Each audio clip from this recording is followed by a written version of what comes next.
we think of ancient Egyptian religion, we usually imagine great temples to the gods, where staffs of priests and singers officiated every day. But that's only a small part of the story. What about the ordinary people, the workers and peasants of ancient Egypt? How did they worship in their own homes? Clues about their everyday lives are often harder to find, but let's start looking so we can try to see into their world. There are places in Egypt today that don't look much different from the houses of ancient times.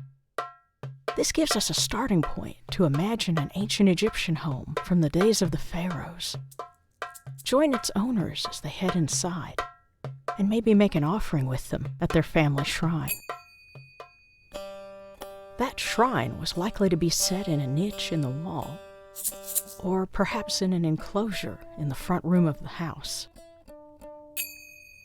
Statues of deities housed in these shrines could be made of wood, faience, or a more expensive material, depending on the family's means.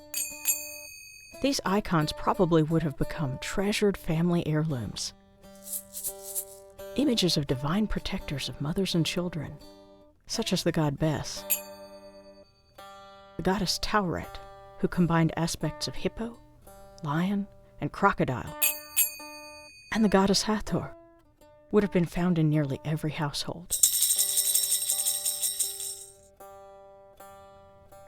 The family would offer libations from pottery jars that kept the water cool in the hot climate. Ancient pottery jars had rounded or pointed bottoms, so they were set on stands on the floor.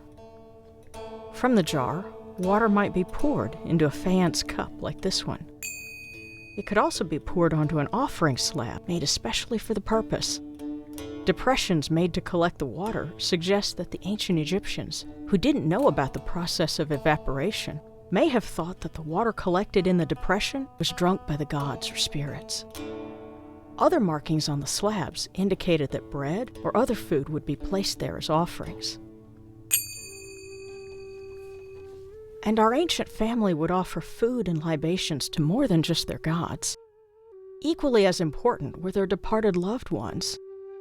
In an age before photographs, or even portrait paintings, one way that loved ones could be represented was through a stone ancestor bust like this one. Scholars debate whether these portrayed men or women, but it might not have mattered. Each generation saw someone they knew within the bust. Much more personal were memorial stela. These could name family members from multiple generations, often with the main person being honored shown at the top worshiping face-to-face with their gods. On the registers below, their loved ones present them with offerings, starting with the officiating heir, and then including all their children and surviving family members. These fascinating, even heartwarming stela are like ancient Egyptian family portraits. Sometimes a specific family member is honored on a stela as an Akh-Iker in Ra, an effective spirit of Ra.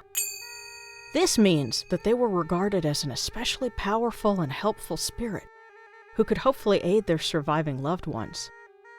Or maybe that's what their loved ones were hoping they would become. These Akh-Iker in Ra stela, like the family portrait stela, have been found in both house shrines and in tomb chapels. On special occasions, families who could afford them would go to this chapel, situated over the family tomb. Special niches in these chapels were built for a stela. Or sometimes the chapel contained a false door, or even a statue of the deceased. These served as focal points, as bridges between worlds, so that people could commune with their loved ones and leave them offerings, especially during festivals, such as the Osiris Mysteries or the beautiful Feast of the Valley. For the average person in ancient Egypt, the first place they were likely to worship their gods and honor their ancestors was in their own home. They would have offered the best foods on the nicest dishes they could afford, but those would still seem fairly plain compared to the gold and silver vessels used in temples. What really mattered, though, is that they offered what they had in sincere faith. In that respect, what we do today really isn't so different. As Kemetic pagans, we share a common spirit and common practicalities with those ordinary people of ancient Egypt. Enjoyed this video? Then be sure to hit like and subscribe to the Kemetic Independent channel.